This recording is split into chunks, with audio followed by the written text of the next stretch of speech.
All right, let's continue. Sorry for the interruption. All right, the function was s equal to 3 cos of 2t plus 4 sine of 2t, and then they ask you to do what? To calculate when it stopped for the first time. All right, so we have this particle was moving, so we have to differentiate this function. All right, when I differentiate this, I will get what?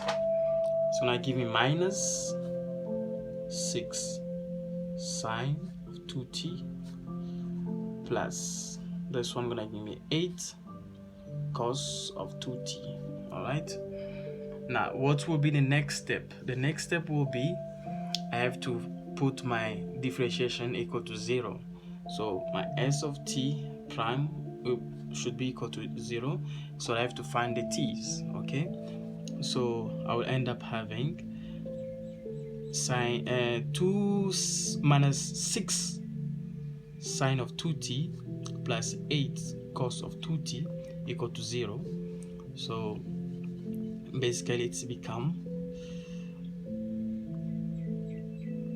sine of 2t over cos of 2t. All right, 8 over 6.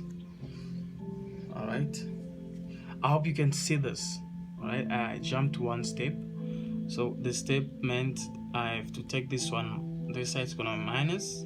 All right, the minus cancel with minus. All right, and then I do the cross multiplication.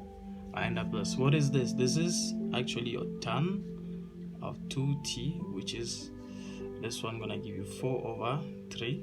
So you find the angle, which will be your inverse tan, all right, of 4 over 3.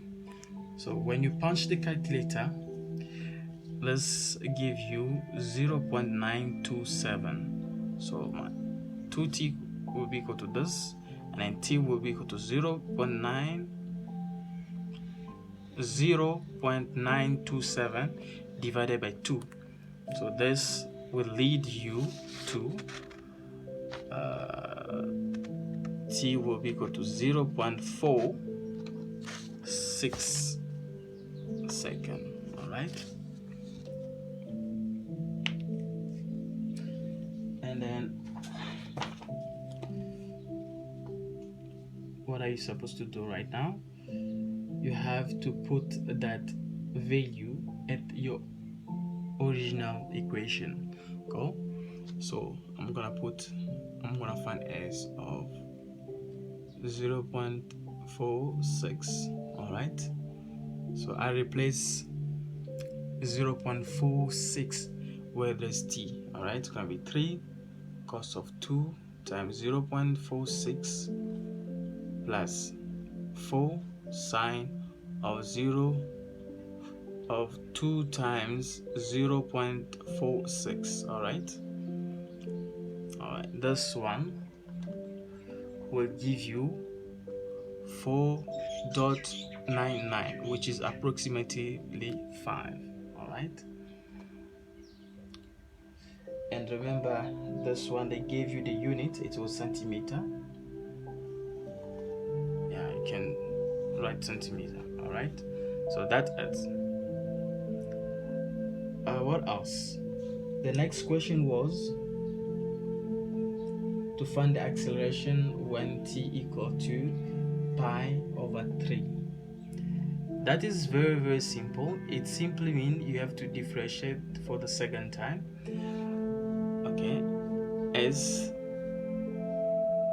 of t twice. all right, you're differentiating for the second time, so you will end up having, let me first of all write what was my differentiation. When I differentiated was first time was sine of this one. all right, so my second derivative will be equal to minus 12 cos of 2t minus 18 sine of 2t. all right, Now they ask you to find the acceleration at t equal to pi over what? Over 3. So you replace it and you get your answer. So question number 3. All right. Question number 3. I'm trying to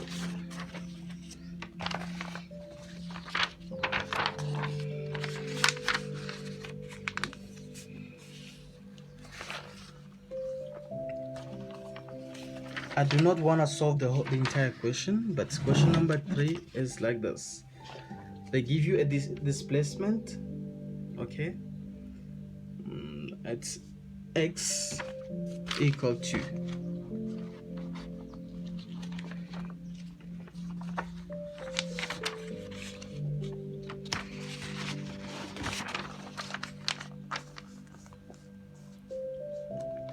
x equal to 2.2 cos of 5 pi t plus 3.6 sine of 5 pi t. All right, now they ask you what is the frequency of the motion of the valve. All right, this one is very easy. You know that this is your omega equal to 5 pi. All right, so the relationship between the omega and the frequency is like this. It's 2 pi f.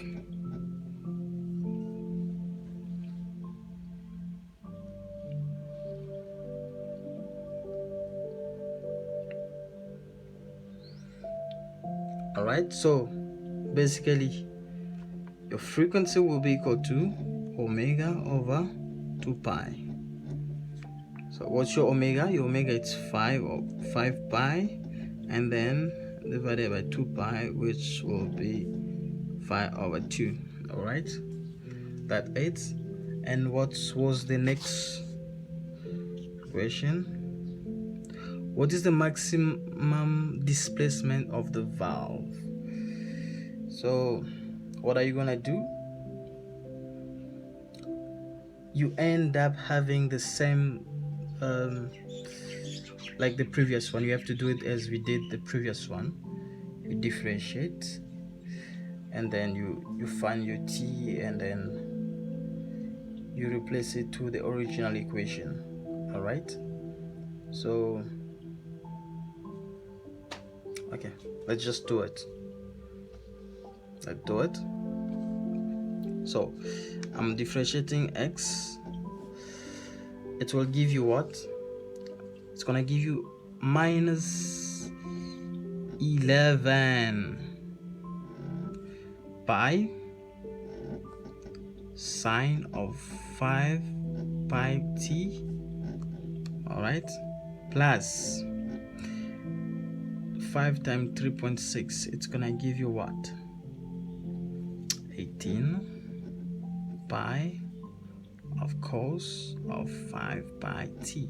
All right, that's it. And then we put our x equal to 0, so I'll end up having this sine of 5 pi t plus 18 pi cos 5 pi t. All right, equal to 0. All right, we can remove the pi. All right, divide everywhere by pi, so the pi follows.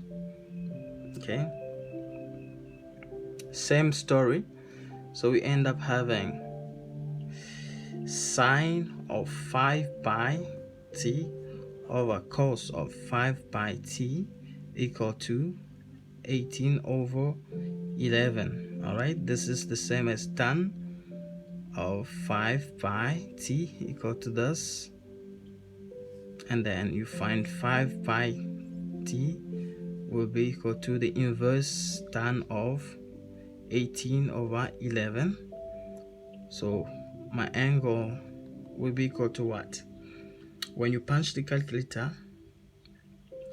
it's gonna give you 1.022, and then t will be equal to 1.2022 divided by 5 pi.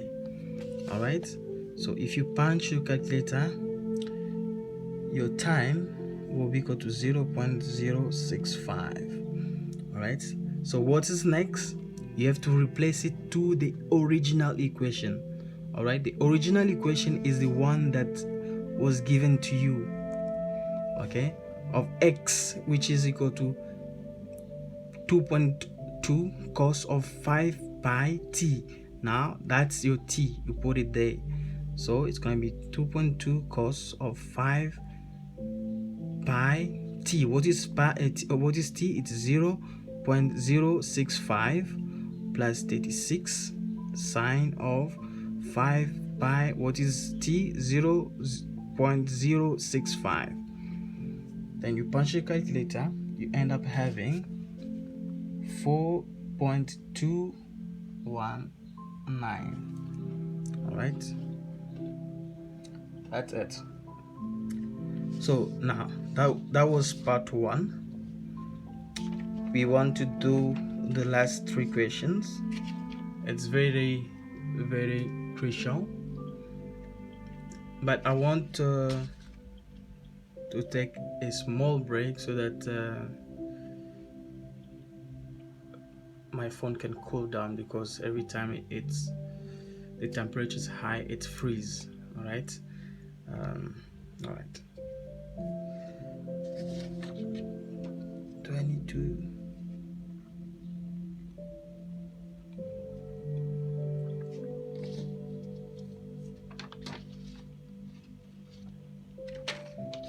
Even number 4, it's also simple.